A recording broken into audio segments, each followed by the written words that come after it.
After performing regular maintenance on any vehicle, you'll want to reset the service reminder indicator in the driver display.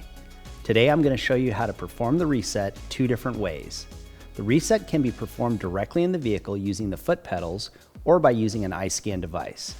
Let's take a look at the procedures on this 2023 Range Rover L460 chassis. This also applies to L461 chassis. In this procedure, the foot pedals are used to reset the service indicator. Be sure to follow the instructions and press the pedals in the correct order. If you accidentally press the accelerator pedal first before the brake pedal, this will cause Brake Over Accelerator (BOA) logic and will default the accelerator pedal to 0%. If this happens, the service interval indicator reset procedure will have to be restarted. Open the driver door. Be sure your iSCAN device is not connected to the vehicle. Turn on the ignition. Press the brake pedal fully and hold. Then press the accelerator pedal and hold for 10 seconds. A service reset message will appear in the driver display. Release the accelerator and brake pedals and turn the ignition off. Turn the ignition on. The service reset message will be cleared.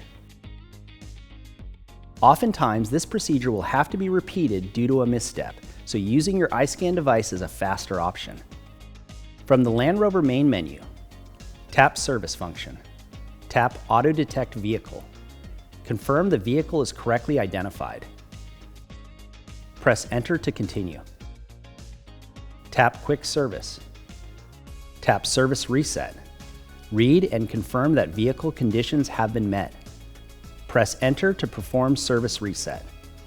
Service Reset is complete. Please wait 10 seconds. Turn the ignition off for 20 seconds. Then turn the ignition back on. When complete, check if there are any stored fault codes. Press Exit to end. Thanks for watching. Check out our other videos for tips and procedures for Land Rover vehicles.